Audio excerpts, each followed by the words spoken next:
Hi guys, new episode. I've got Laura with me from Glasglow Girls Club, talking all things business and the GGC community. Let me know how you like this episode, give a wee comment and subscribe. Big thank you as always to Paul Bain and Let Me Repair. Give them a wee look on Instagram or check out their website. Cheers guys.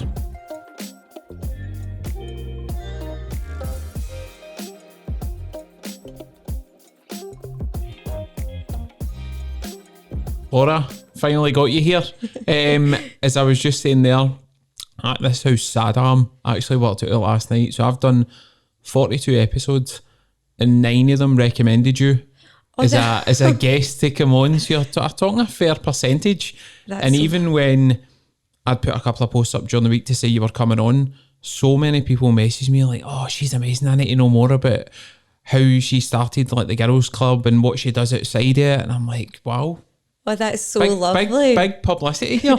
You'll need to let me know so I can send them all their affiliate fee. Oh, that's so lovely to hear. Honestly, obviously you're the creator of Glasgow. I can't say Glasgow Girls Club. But the first thing that I wanted to know, and a lot of people had asked it as well before, obviously you got to the stage of creating that.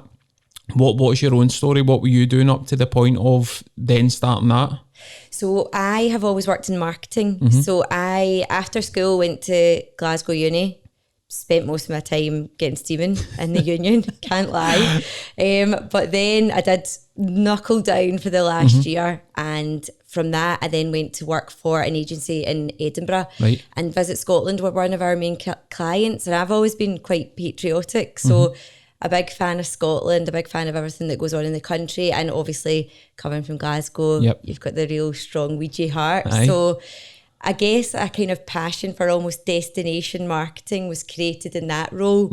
And then I mean, it was a 2-hour commute to and from the place that I worked, and I was just like, I've had enough of this.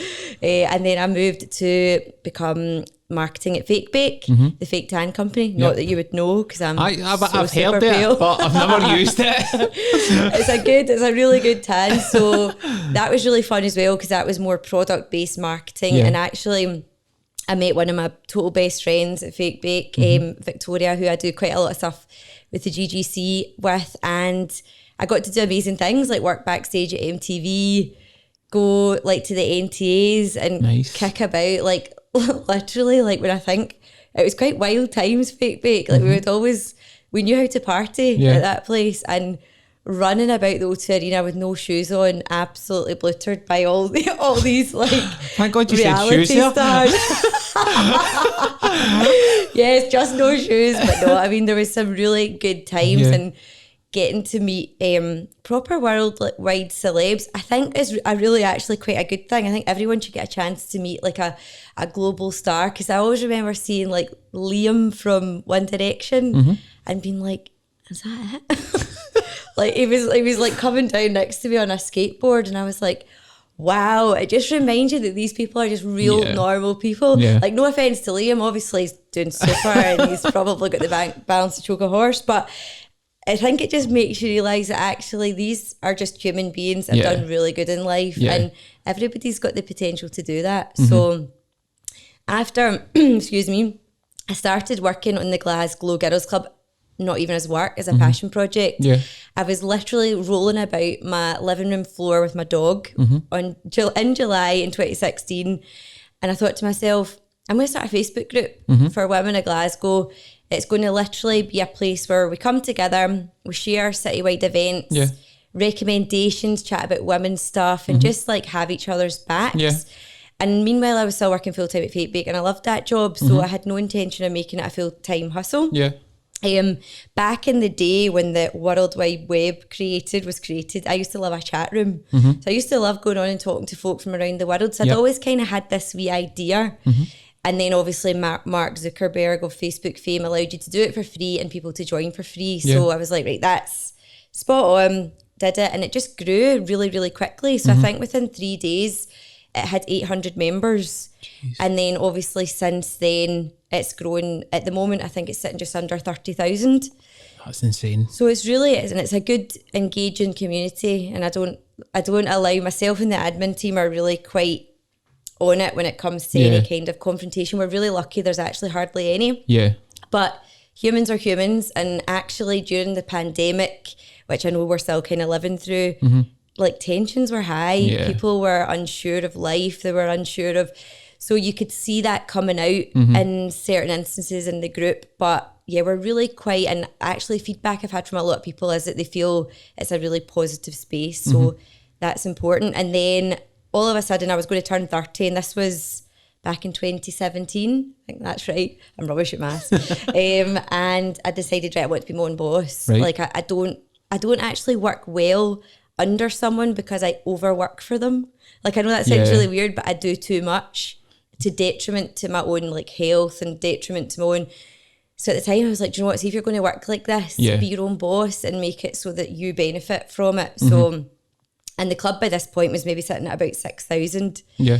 So I spent the year 2017, I'd left Fake Bake and I started doing speed networking events around Glasgow every month. Yeah. So getting out there and meeting people. And at the end of that year, I launched the membership club, which then allowed me to really, that was the business. That enabled me to kind of try and earn a full-time living from it. And did you see at that point, obviously when you had launched it and then it had gained followers quickly, when you got to the stage where you'd launched the membership side of it, even at that point, did you expect it to grow that quickly? Yeah, so the membership side, it's actually been a real interesting learning for me, because the membership side of things, it's like a constant push. So I think all business owners, when they first launch a product, it's kind of like, have you ever seen that film Field of Dreams with Kevin Costner? And it's like, if you build it, they will come. Yeah. Well, when you're a business owner, if you build it, they won't come. You have to promote the shit out of it. So for me, I think, the expectation was, and don't get me wrong, when I launched the membership, I did get a real great number of members. But for me then, it's been like, actually, regardless of having a community, of having a massive database, of having a decent social following, you constantly have to sell yourself. Yeah. And I'm actually better at selling other people's things.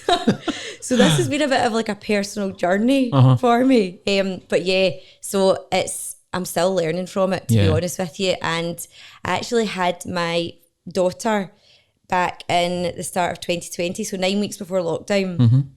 And that really then was a whole new learning for me, because the business had actually only been running for a few months before I got pregnant. Yeah. So then, anyone that's pregnant knows that you actually feel rubbish the whole time. You feel quite, well, my experience and from other people's was you feel sick, unmotivated. So that was a whole period. And then I had Bella Rose and I took time off. And so again, then after having her, I had a bit of a crisis of identity. So now, like maybe 3 years into the business, I'm feeling ready to go. Well, I suppose it would be hard enough to have that journey, but then when you factor in like having a baby as well at the same time and the emotions that come with that, you've kind of threw everything into the one basket at the one time. I seem to be a pattern with me in life, to be honest. I like to make things slightly tricky. See, you mentioned something that was really just struck with me. Seeing your talk about the overworking piece. Yep. And being in a company and I don't know anybody that sticks to a 35-hour week. I don't know if it exists, myself included, but was there a point for you where you kind of realised I can't keep doing this for somebody else? Or was there a kind of period where you're like, I need to kind of make a change? I think there was a few periods, to be honest with you, and it wasn't just it was at both my kind of roles. No. Like working in Edinburgh, like there'd be some nights I'd be in the office till like 11 o'clock and then you're maybe getting like the last train, and if it's taking you 2 hours to get home, like, so there was a few points in like both, but that's not like a slight on either of my bosses or anything or my management, because we're all in charge of what we do in life, and we all have our own kind of cut-off points. But I think if you're in a 9 to 5, it's really important that you try, because very often like your boss or your manager might be so busy that they actually don't notice you're doing all this extra stuff. Yeah. So it's just about being really clear with your boundaries, be it with your own business or when you're in a working life. And actually I can be quite an anxious person, and having a boss really wasn't good for my anxiety levels. Like, and I know that now. So actually stepping away from it and being able to be like, well, the only person is me now really who can give myself a telling off. And I do that often, don't get me wrong, but it's different. Yeah. So I'm a people pleaser. So that is why I'm better just being my own boss. Yeah. Yeah. And did it take you time to realise that it was working under somebody that caused the anxiety, or was it always something that you were kind of aware of? I think I was always aware of it. Yeah. I think always, because I'm like, I suppose I am like a workaholic, which I know probably stems from like my dad was always a bit of a workaholic, or is a workaholic. Yeah. So I know that it is a bit of learned behaviour. Yeah. So yeah, I think I did have quite a few moments of realisation, and then when I've come away from it, I've got more of an objective view of my journey, and I know now that actually I probably should have done it a bit earlier. Hindsight's brilliant though, isn't it? Hindsight is amazing. And then obviously making that decision to kind of do your own thing with GGC, were you fully confident at that point that it was going to work? Did you have any worries about whether things were going to pan out or not, or were you completely zoned in for it? I think, again, probably a bit of both. So I was so focused that year on building that website with the programmers and the designer, that I was really, really focused that it was going to work, which was probably a really good thing, because I know as a business owner mindset, you need to constantly be working on it, or else you'll get those wee negative beliefs coming in. But yeah, there was elements of, what the hell am I doing? Like, actually, what am I doing? Like, I'm risking so much. But then it's just about managing that mindset and trying to push that away. How did you do that? Because that's something a lot of people that message the page, they might have heard somebody come on and talk about having a business or starting a business, and they'll talk about that stage where they have got those wee kind of negative things that always find a way to get into your mind and eat away. But how do you cope with that from your point of view? So for me, meditation, and I know obviously like it's quite a commonly known thing, but sometimes I do, if I've got that feeling of waking up and feeling anxious about something, and with anxiety, like a lot of people will know that I've got it. There doesn't have to be a reason. Yeah. You can just wake up and be like, oh, like I just feel worried about something and I don't know what. I would always try and like reset. So, and especially if I'm going through a day and I'm feeling like, the other day I was like, right, I'm feeling dead anxious. I need to stop, because actually what I'm doing, I'm putting negative vibes out there. I'm a really big believer in energy. So I always think you need to do things when you're on the right kind of energetic level. And if you're feeling really negative or nervous or worried about something, you probably need to take a couple of days off work. Yeah. Or you need to do something which serves your mind, whether it's colouring in, like a focused task, like meditation, being out in nature, whereby you are so focused on that task, it makes you forget. So for me, meditation or going out for a walk with my dog in nature, they're like the main things that I do. Or anything creative, so like colouring in or anything, I think it's really, really good. Even if you're only doing it for like half an hour, and then all of a sudden it can put some things in perspective. But it's an everyday, like it can be like an everyday thing, like just because you might master it doesn't mean to say that you're always going to be on that level. Like I constantly have to check myself and be like, stop being negative, take yourself away from this and come back to it. I suppose it's getting yourself into that routine of taking yourself away for 5, 10 or however long it is, and kind of switching off. Yeah, 100%. It's really important. Need to get to master that. Definitely need to get to master that. Oh, it's constant though. I'm still doing it as well, still trying to master it. It's just such a hard cycle to break, I think, when you're in that kind of position and you just go into autopilot, but you're never actually fixing anything. You just kind of go round in circles with it. And I think as well, whether you've got your own business or whether you're a part of a career, you need to celebrate your wins. Like you need to look at what you've maybe done that day, that week, that month, and say, well, do you know what? I've brought this big project to my boss, or, you know, I have done this thing for my clients, or the club's grown by this. So that's really good. Like, so try and focus on the positive. It can be really hard when you're in a negative mindset. Yeah. But things like that can help to just bring you back to, do you know what? I'm doing it. I'm moving forward. Yeah. Yeah. And see, from a business perspective, who inspires yourself? Who's your own inspirations in that world? So, like, as cheesy as it sounds, but I do love cheese. So just putting it out there, whether it's the food or whether it's just cheesiness in general. The GGC Business Club members really inspire me. Yeah. So the membership is full of all different types of women, ages and stages, different businesses, different careers that they're in. And actually, everyone's gone through their own struggles with their business. And in that club, we're all really super honest. Like, we do like a weekly connection call whereby we do celebrate wins, because it's really important. And we've had women come on crying, women come on celebrating, women come on. And I think when you're like your true self, rather than being like, oh, this is like everything's a success. If you come into like a membership like that and say, do you know, I'm having a really shit time. Instagram is just not working for me, or like I've not had a client in a week, and you share it, then you'll always have other people in the community be like, right, here's what I did when I was in that mindset, or when I felt like that. And it's about supporting each other. So I would say I always look kind of like locally for my inspiration. So the business members in that club, 100%, all of them, whether they feel like they're winning or not, provide inspiration for others. Love that. And that's a strange thing, because when I'd spoke to a few people that I'd interviewed, the girl from Paper Cut Posies, yes, there was Shona, love her, Parush, there was a buffet lady, like all of them were like, when you're in the GGC and you do the membership thing and you're on the calls, it's good to realise that you're not on your Todd when you're in the business world, because sometimes it can be quite a lonely place, and you're obviously, as you say, if you're sitting somewhere and nothing works all the time, there's always going to be kind of shit periods or something doesn't work. But I think the thing that I got from them was, if you're in a kind of a call or a meeting or a circle, people like that, it does make you feel a wee bit better about 100%. Yourself as well. I know. When I was going to launch the business, there was never going to be a business club element. It was just going to be like a social club. It's called like the personal membership, and it was just about like getting out in Glasgow, deals, events, and that's what it was going to be. And then whilst I was having that year of building the business, I was like, I'm really lonely. Like, I was literally talking to my dog, and she was just looking at me like, and I was like, should I do it or not? And I would be like, oh, I don't know. So I was dead lonely. I went from having a team at Fate Bake and in my old work as well to having no one, no one to brainstorm ideas with.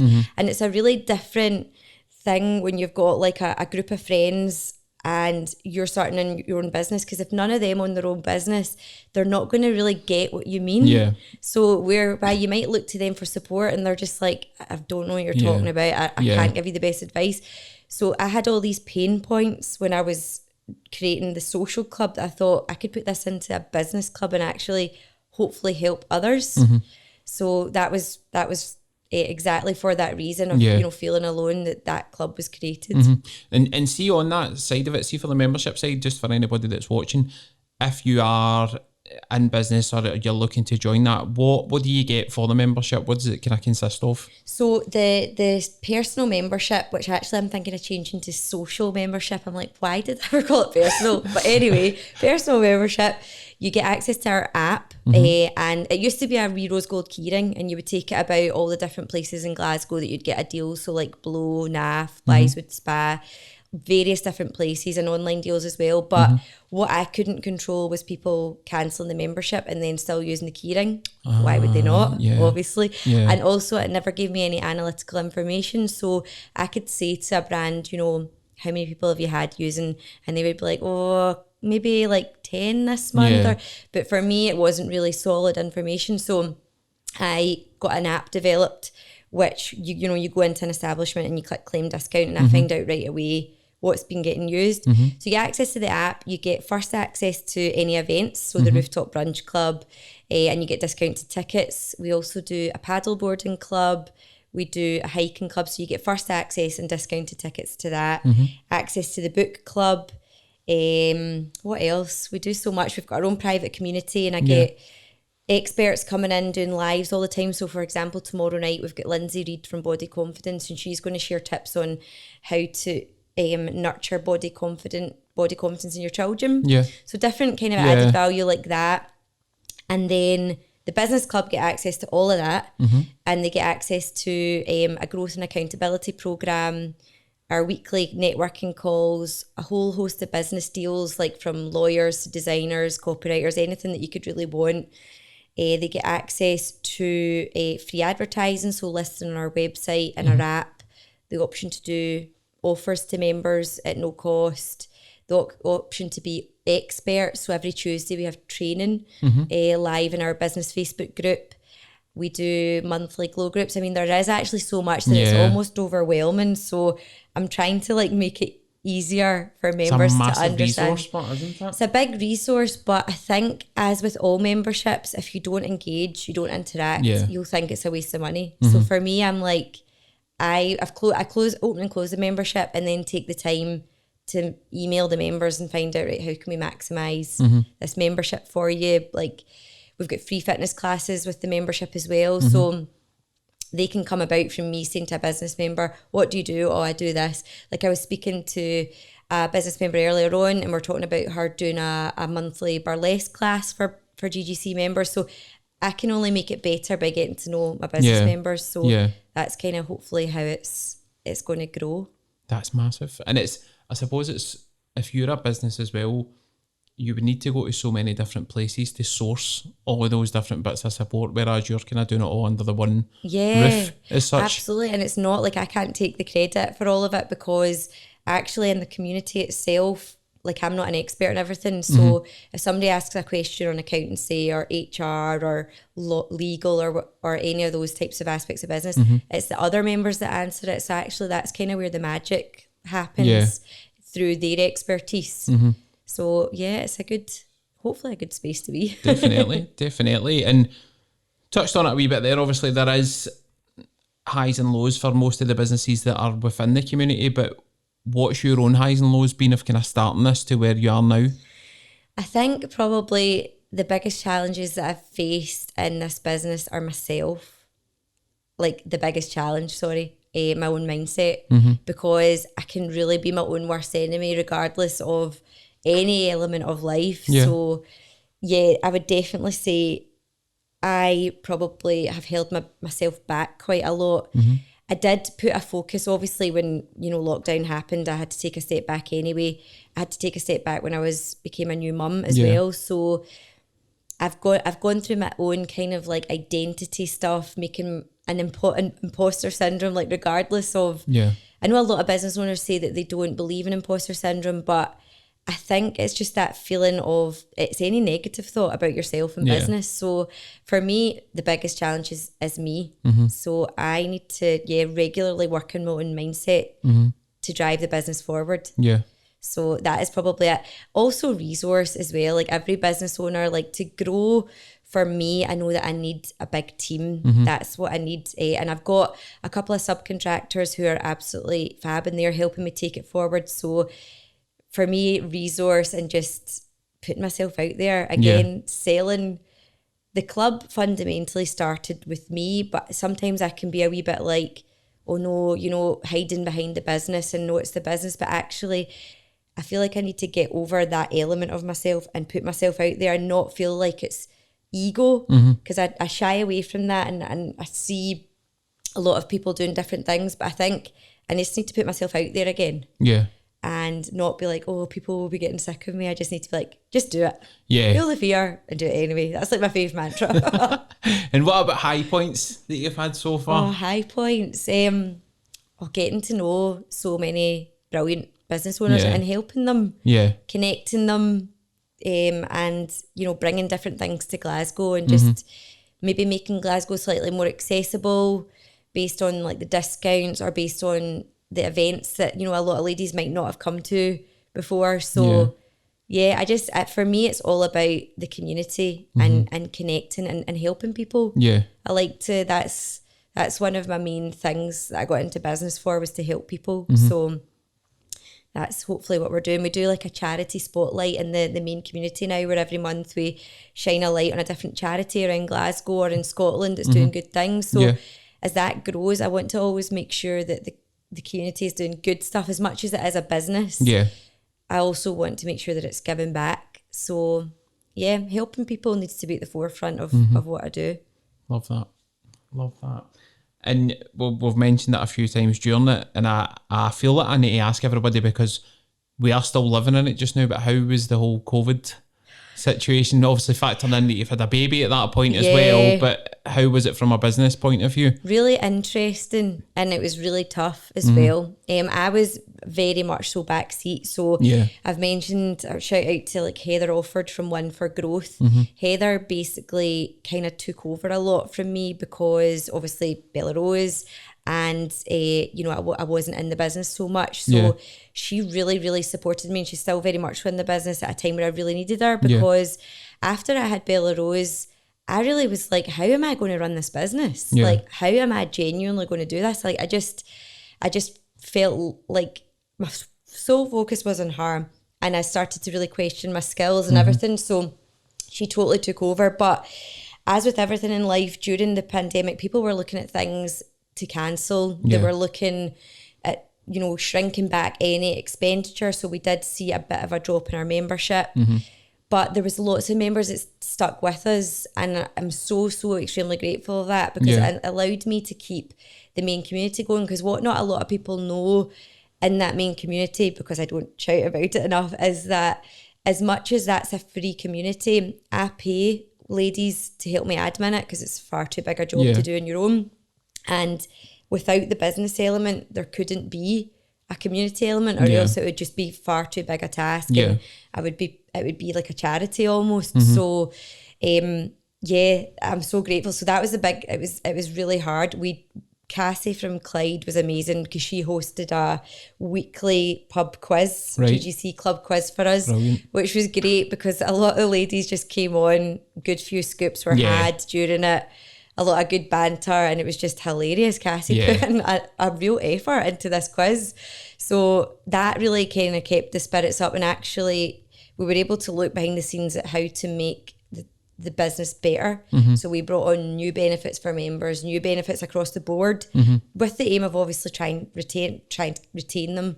We didn't really do any sales at all. I felt really icky during the period to be promoting sales, but I know that a lot of people did really well from it. So I don't know if that was maybe a positive or a negative. So I think unless you're like decathlon, a maker of paint, or like it was a really tough time. So I think any business owner that survived it should give themselves credit, regardless of how they've survived, if it's been on a shoestring or not.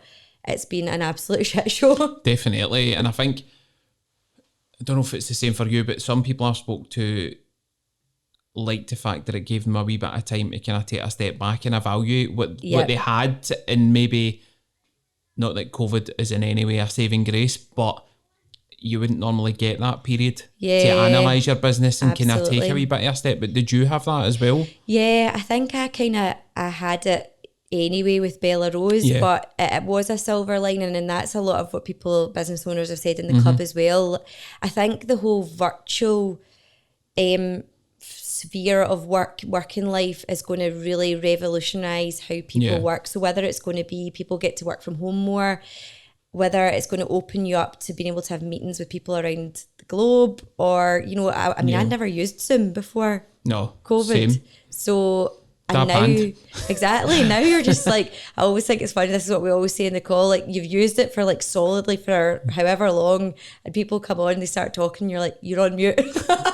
It never goes away. It never goes away.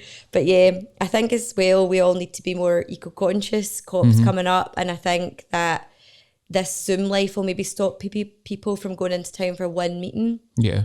When, you know, you could do it virtually and hopefully do a wee bit towards the planet as well. So yeah, I think it hopefully will lead on to positive outcomes. Yeah, definitely. And probably leads on to the social media side of it. From the club, obviously it's massive online. Like when you look on the Instagram, etc., there's always stuff getting posted. As you say, there's always kind of Q&As, there's different lives going on. But how do you keep that consistency going on social? Because it is such a hard place to kind of generate interest and keep interest. I know, honestly, like, see, Instagram, it is like the bane. Same. I think it's the bane of everyone's life. Like, I think it's just, Instagram is like, I mean, it's, social media is like this big beast that you constantly need to feed. And I think sometimes you need to like not give yourself too hard a time for it. I use like scheduling tools to try and be slightly consistent with content, but sometimes you post too much, sometimes you post too little. Like, I would love to have the secret sauce, I really would, but I think just showing up as much as you can and being as visible as you can is the best thing for social media. So obviously we've all heard that they're now going to move more towards a video like route, which for some people is dread because they don't like being on camera, they don't like going live. But for other people, they're maybe already been doing it and they feel like then they could maybe bring in TikTok and do that different thing. But I think just show up and just do you. And if video is not your thing, make stories your thing. I think you can give yourself a really hard time over social media, but you need to remember that they want you to put money in. Yeah. Of course they do. They're free platforms. They want you to do advertising with them. So just keep being there. There's so many people in the main community. I did a survey in the main community and I was like, why are you here? Is it to interact or is it to be an observer and get inspiration? And a lot of people hit observer for inspiration, and those are people that will probably never interact with posts, but they see them and they go on to make a purchase. So just because you're maybe not getting the likes or you're not getting the follows, it doesn't mean that people aren't lurking. They're not interested in what you've got to say. They might just not be interacting with you. I think it's like 27 times now somebody needs to see a brand before they even make like a purchase decision now, which is a lot.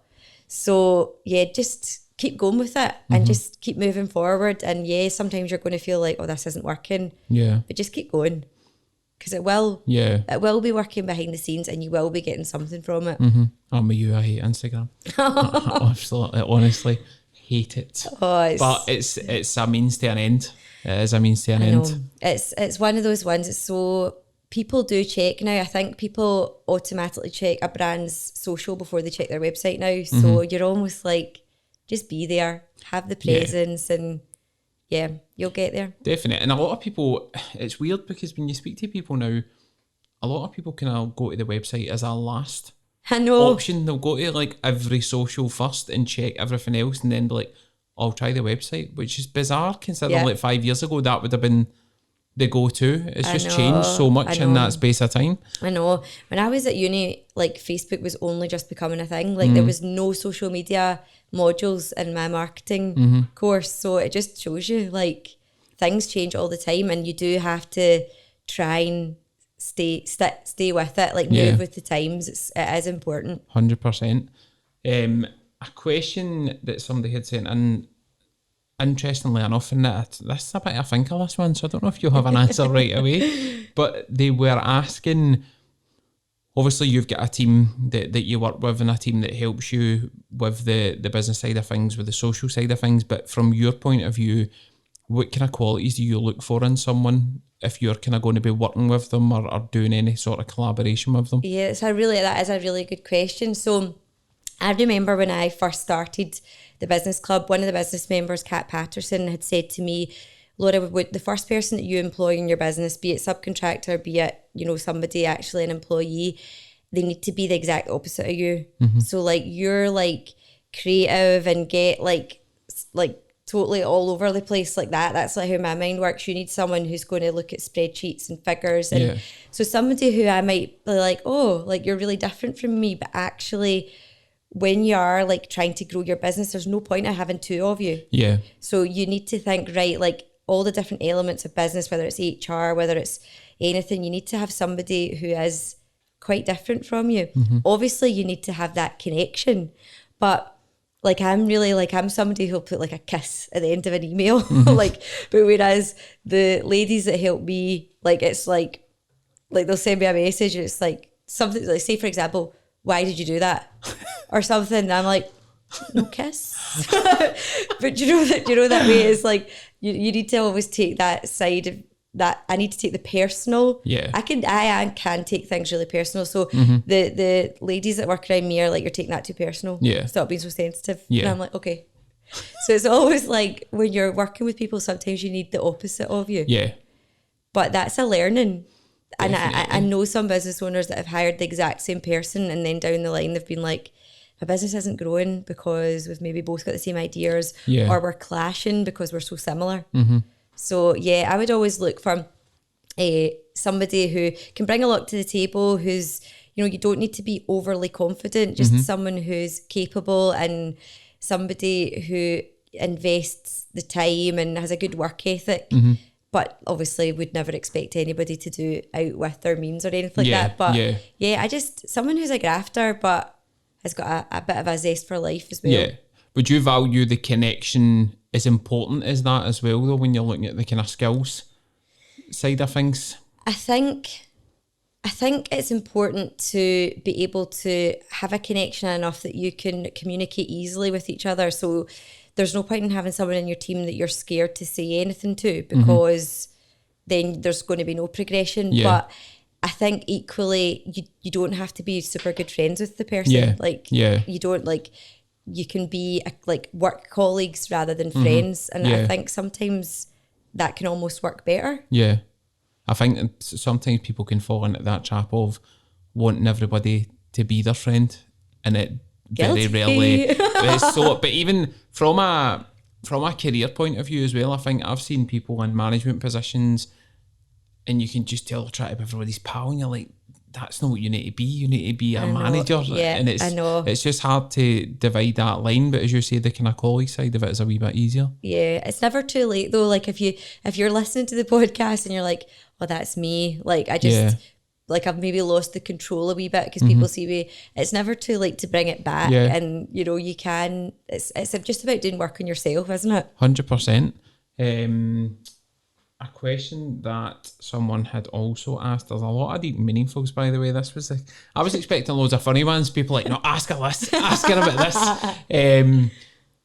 Obviously, COVID going away, hopefully, and everything going back to some sort of normality. What do you see the next kind of few years looking like for GGC, and what's your own kind of hopes for the next few years? Okay, so another good question. So I would see the membership. I want the membership to grow exponentially, obviously, because the more members, the more I can do with it. But for me, events was always such a big thing, especially with the social membership and the monthly speed networking. So, you know, we're starting to look at doing the rooftop brunch club again with Red Sky Bar. So within the next year, all the events to be coming back and for them to be getting kind of bigger and better. Yeah. So getting more people out the door, like socialising with each other. That's definitely one arm. Another arm would be, I would love to have a co-working space. So myself, I mentioned Vic earlier on, we have got this dream of having like a big warehouse and decking it out with co-working space, event space, and having it all kind of part of the membership. And so something like that in Glasgow, I think would be really, really cool. I'd love to have that. I also want to go into my own kind of mentorship. So have the GGC business. What I always said was I want the membership to be accessible. So it's £70 a year or £10 a month for business members, £35 a year or £5 a month for social club members, personal members. However, for me, I want to then offer more as add-on value. So I want to develop courses with experts that are add-ons. I want to develop one-to-ones, my own kind of mentorship. I have so many women come to me asking how I've done it, wanting to know. So I'm going to create like a course so I can kind of hopefully see all of that and just keep bringing more benefits. So we're going to start doing a Spanish masterclass for the members soon, which is going to be a 10-week course. And by the end of it, we're going to go to a Spanish restaurant in Glasgow and hopefully all speak Spanish. With a few wines, I'm sure it'll be fine. So just keep bringing different things and keep it kind of fresh and just fun. I love the co-working idea. The co-working idea has received some good, because I've already floated the idea to the business members. And because before the warehouse, that's like the first step. And a lot of them have said, you know, see, when you're working in an environment with people, especially after been working from home for so long, even just being in that environment where people are working themselves can inspire you, and you could have like a wee random breakout brainstorm. So that is definitely something that I'm looking into. So if anybody knows anywhere for leasing or anything like that, then please send it my way, because that in itself can be overwhelming because I know nothing about that type of thing. Definitely. And I suppose as well, if you've got people coming in there from 8 or 9 different businesses, it's sometimes good to just have a 2-minute conversation with somebody that's doing something totally different because Yeah. it'll switch your mind off Yeah, to whatever's stressing you out. absolutely. And just hearing like somebody's win, that's why I love the Friday call. Yeah. Somebody's win gives you a buzz. Mm-hmm. Because if you're feeling that week dead low about your business or you've not seen any sales and then you come on and someone's like, I did this funnel and I emailed people 5 times in a row and then I got X amount of clients, and you're going to be like, I'm going to do that. Yeah. So yeah, it is, being around people is important. And we all want that connection again, don't we? We've had it virtually, which has been great. But just to have that real life connection again, I think is going to be spot on. Yeah, just stop going to Tesco to meet people. Yeah, I know. Actually go to places Getting all and go your to an clothes office. from the supermarket, like literally, I think their budgets must have tripled. A thing that I was curious about is, what's the biggest thing, or what's the biggest difference for you, for example, going back to when you were working for Fake Baker, working for someone to doing it yourself? What is the main thing that you've noticed? I love just being able to set my own diary. To be honest, I probably work, well, not yet, but I probably will when I'm back to full capacity with childcare and different things like that. You probably would work more. Yeah. But I think being able to being your own, but it's like freedom. It's that feeling of freedom and fear because you need to earn money to earn a living. So whereas when you've got a career, it's lovely because you're getting that, and it's like, it's a nice position to be in as well. Yeah. But whereas if you're somebody, I think people sometimes are born with that kind of wee entrepreneurial spirit. And if you don't give it a bash, you'll always wonder. Yeah. So I think when you've got that feeling of freedom and fear mixed together, that's when kind of magic can happen. And how do you manage the fear side of it? Because I think that's the thing for people. It's kind of, they've got an idea. Theoretically, it all sounds brilliant, but when they're in that position of, shit, I need to make money every month to pay bills. But how do you deal with that side of things? The kind of, you know what you need to make each month, and it's keeping that kind of wee bit of fear ticking away for you. I think you do the thing that scares you most. Yeah. So I think for a lot of business owners, it's maybe going live on their social media, it's doing video content. A lot of business owners hate that. Yeah. And I totally get that, because when I first started the GGC, I don't, like, looking back, I'm like, why? Like, I can't understand where I got to, but the thought of public speaking would cripple me with anxiety. Like, I could be sick Just thinking about if someone had said to me, do a presentation or stand up in front of people, I would be like, it's fine in a meeting situation, but standing in front of people, I was just like, I will never be able to do that. Yeah.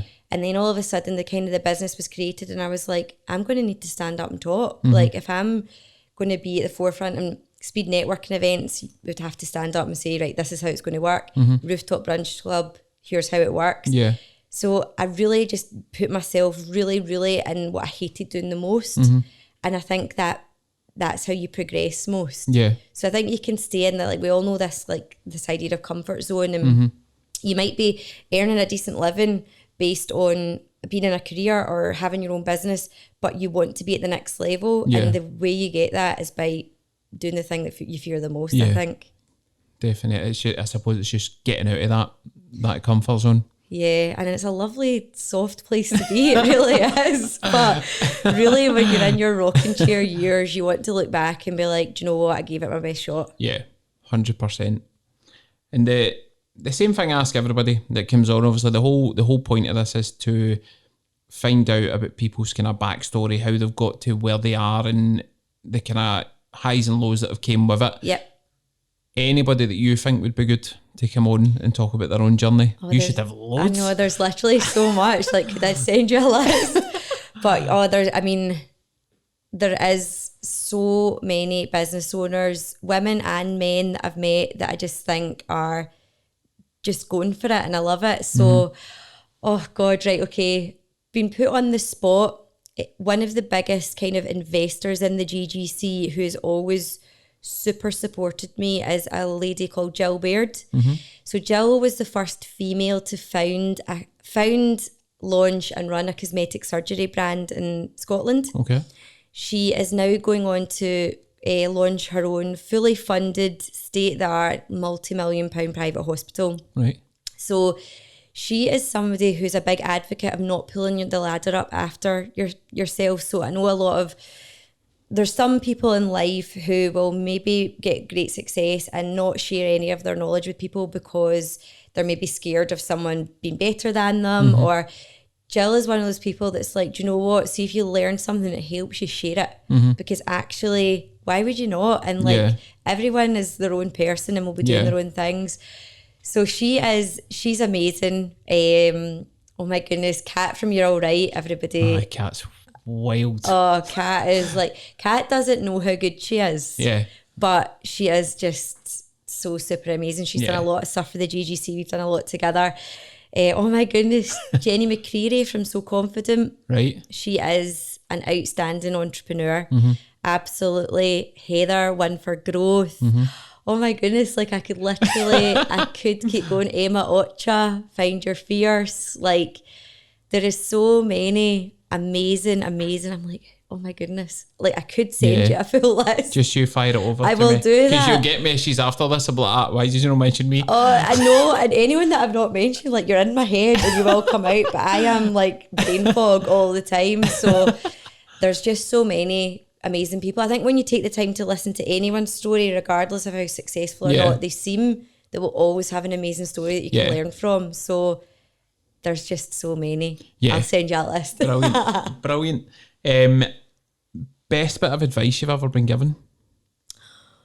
Oh, I would say, I mean, there's probably a few, but know your value is really, really important, because if you don't, you'll undersell yourself and people will naturally take advantage of you. No detriment to them. It's just if you don't know your own value.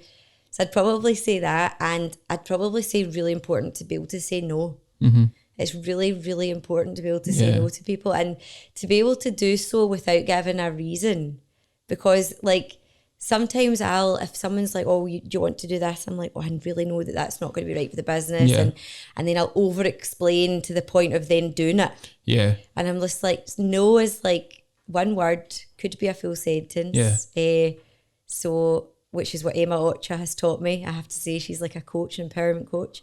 So yeah, you should be able to say no to people, and and not give a reason. Yeah. Just say, nope. No, thank you. Not today. Last one, and again, it's one that I always ask people who have been in the position of going through that kind of business journey. Any advice you would give to someone who's maybe at that either starting block, or they're kind of sitting and they've got the kind of guts of an idea and they're just ready to make that kind of jump based on your own experiences? I would say go for it. Like, it's like that whole feel the fear and do it anyway. Don't regret not doing it, because if it's in you, it's in you, and you almost have to. If it's like if you've got that idea and it's like a calling. But I would definitely say something that I've learned is continuously work on your mind as well, because you can have the best product or you can be an absolute pro in your field. But if you don't have the self-belief and the confidence in yourself, you're not going to give it your all, because you're going to, you know it's good, but you're not confident enough to tell other people it is. And one of the great learnings from the GGC Business Club is when people get awkward about selling, they get awkward about sales. Some people don't, which is amazing. But if you're one of those people that falls into the category where you feel like, oh, is it too salesy?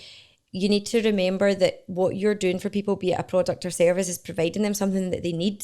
So if you've got your ideal client in mind and you know who that person is, then you're providing them something they need. So tell them. And don't feel like you're feeling egotistical or anything like that, because it's not. Go for it. Because you think to yourself, when you buy a product that you really want, you're like, oh, thank God I've seen that, because I love that product. You're not like, oh, that's disgusting, they're selling to me. But sometimes as an entrepreneur, you can put yourself in that mindset. Definitely. So blow your trumpet hard. I love that. Laura, it's been brilliant. I can, even for this conversation, I totally get now what all my previous guests have been saying, because it is that kind of, when they speak to you and when they're in that community the GGC's got, it is a positive environment. And even though they might not be talking about the best things or the most positive things that go on in their business, it's a kind of group and it just pulls you through. Yeah, we're in it together. That's it. And I think that counts for so much in the kind of climate we're in just now, and a lot of businesses are struggling. Sometimes need that kind of it's not just me. Yeah. There's loads of us in this kind of boat, and oh, it's definitely not just you. Aye. Know that. we're in it together. We're totally in it together. But it's been absolutely amazing. Thank you so much for having me on. I've really enjoyed it. Superb. Brilliant. Thank you.